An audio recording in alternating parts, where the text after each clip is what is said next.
Hello मित्रों, नमस्ते। संस्कृता कैसे हैं आप सब? आशा करती हूँ अच्छे होंगे। मैं सीमा वर्मा अपने यूट्यूब चैनल ओम अध्ययन केंद्र से आप सभी लोगों का स्वागत करती हूँ। आज मैं बिहार टीजीटी, पीजीटी एवं बिहार जूनियर शिक्षक भर्ती से संबंधित महाकवि वाल्मीकि विरचित रामायण से जो बहुत ही महत्वपूर्ण प्रश्न हैं वो आप लोगों को बताऊँगी। जो प्रश्न परीक्षा में संभावित आने वाले हैं उन्हीं पे चर्चा करेंगे। तो चलिए फ्रेंड्स, आज की क्लास शुरू करने से पहले आप सभी मित्रों से अनुरोध है, जिन्होंने चैनल को सब्सक्राइब नहीं किया प्लीज़ चैनल को लाइक, सब्सक्राइब, शेयर करिएगा और क्लास अच्छी लगे तो एक प्यारा सा कमेंट करिएगा। तो चलिए फ्रेंड्स, आज की क्लास हम शुरू करते हैं।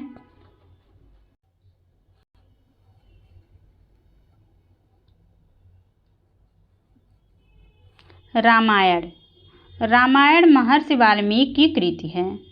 इसमें 7 कांड हैं। कांड का नाम है और सर्ग संख्या है। पहला है बालकांड जिसमें 77 सर्ग हैं। दूसरा अयोध्या कांड 119 सर्ग हैं। तीसरा है अरण्य कांड जिसमें 75 सर्ग हैं। चौथा है किष्किंधा कांड जिसमें 67 सर्ग हैं और पांचवा है सुंदर कांड जिसमें 68 सर्ग हैं। छठा है युद्ध कांड जिसमें 128 सर्ग हैं और सातवां है उत्तरकांड जिसमें 111 सर्ग हैं। कुल सर्ग 645 हैं। पूछा जाएगा रामायण में कुल सर्ग कितने हैं।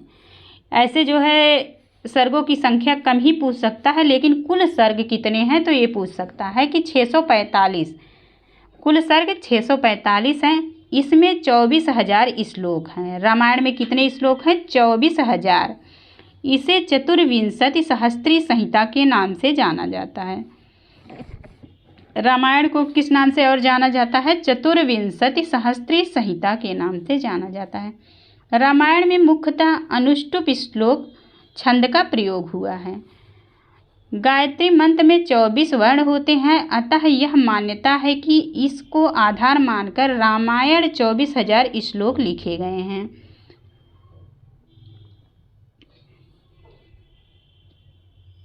प्रत्येक 1000 श्लोकों के बाद गायत्री मंत्र के नए वर्ण से नया श्लोक प्रारंभ होता है। संस्कृत साहित्य में इतिहास संज्ञक 2 ग्रंथ प्राप्त होते हैं, एक रामायण, दूसरा महाभारत। रामायण तथा महाभारत दोनों महाकाव्य के रूप में प्रसिद्ध हैं। वाल्मीकि रामायण आदि काव्य है। पूछा जाएगा रामायण को और किस नाम से जानते हैं तो आदि काव्य के नाम से, चतुर्विंशति सहस्त्री संहिता के नाम से जानते हैं। यह संस्कृत वाङ्मय में प्राप्त राम कथाओं के अतिरिक्त संसार के अनेक राम कथाओं जैसे आध्यात्म रामायण, अद्भुत रामायण, कंब रामायण आदि राम विषयक काव्यों का मूल उपजीव्य स्वीकार किया जाता है। राजशेखर ने काव्य मीमांसा में इतिहास के 2 भेद किए हैं। पहला परिक्रिया, दूसरा पुराकल्प। परिक्रियात्मक इतिहास एक नायक से संबद्ध है। पुराकल्पात्मकम इतिहास अनेक नायकों से संबद्ध है। इस प्रकार रामायण केवल एक नायक विषयक होने से परिक्रियात्मक इतिहास स्वीकार किया गया है। महाभारत में अनेक नायक संबंधित कथाएं होने से इसे पुराकल्पात्मकम इतिहास माना गया है। तो यहाँ से आपका प्रश्न बनेगा रामायण को क्या माना गया है तो परिक्रियात्मकम और महाभारत को पुराकल्पात्मकम। इसके बाद है वेदों के बाद सर्वप्रथम अनुष्टुप वाणी का प्रवर्तन आदि काव्य रामायण में है। ऋषि वाल्मीकि के द्वारा विरचित होने के कारण इसे आर्ष काव्य भी कहा जाता है। आप लोगों ने 3 नाम यहाँ देख लिया, पहला आदि काव्य, दूसरा आर्ष काव्य और एक चतुर्विंशति सहस्त्री संहिता। तो याद रखिएगा, प्रश्न यहाँ से बन सकता है। वाल्मीकि ने नारद जी से राम का वृत्तांत सुना जो रामायण के बालकांड का सर्वप्रथम सर्ग है, जिसे मूल रामायण भी कहा जाता है। प्रथम सर्ग को किस नाम से जानते हैं? मूल रामायण के। इसके बाद वाल्मीकि राम के समकालीन थे, अतः उन्होंने राम के चरित्र को काव्यबद्ध किया। ब्रह्मा की आज्ञा से वाल्मीकि ऋषि ने रामायण की रचना की। इसके बाद रामायण पर आश्रित ग्रंथ दिए हुए हैं। रामायण ग्रंथ योग वशिष्ठ रामायण,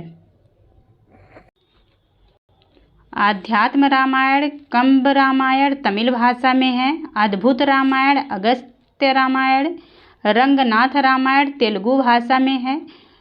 कृत्तिवास रामायण यह बंगला भाषा में है। रामचरितमानस यह तुलसी द्वारा लिखित है, अवधी भाषा में लिखा गया है। रामायण आधारित महाकाव्य कौन से हैं? पहला है रघुवंशम महाकवि कालिदास का। दूसरा रावण वध यह भट्ट काव्य है, जानकी हरणम कुमारदास का। रघुनाथ अभ्युदय वामन भट्ट बाण का है। रामायण सार रघुनाथ का है। रामचरित यह कवि अभिनंद का है। सेतुबंध प्रवर सेन का है। रामायण मंजरी क्षेमेंद्र का। और राघव पांडवीय यह माधव भट्ट की रचना है। यह इतना रामायण पर आधारित महाकाव्य हैं। इसके बाद आगे देखते हैं।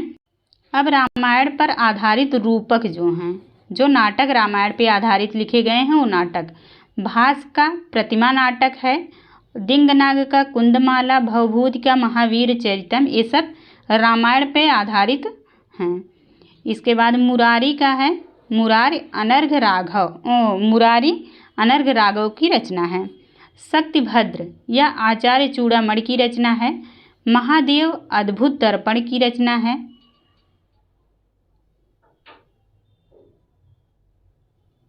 और भास की एक रचना अभिषेक नाटक भी, भास की रचना है। प्रतिमा नाटक और अभिषेक नाटक यह भास की रचना है।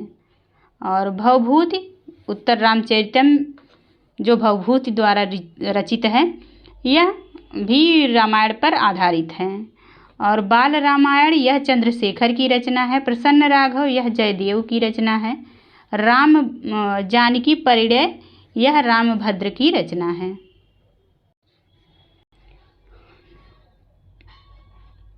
अगला है अद्भुत दर्पण यह महादेव की रचना है। हनुमान नाटक यह महानाटक है और दामोदर मिश्र की रचना है। इतने जो है नाटक रामायण पर आधारित हैं। अब इसके बाद रामायण पर आधारित चंपू ग्रंथ कौन से हैं? तो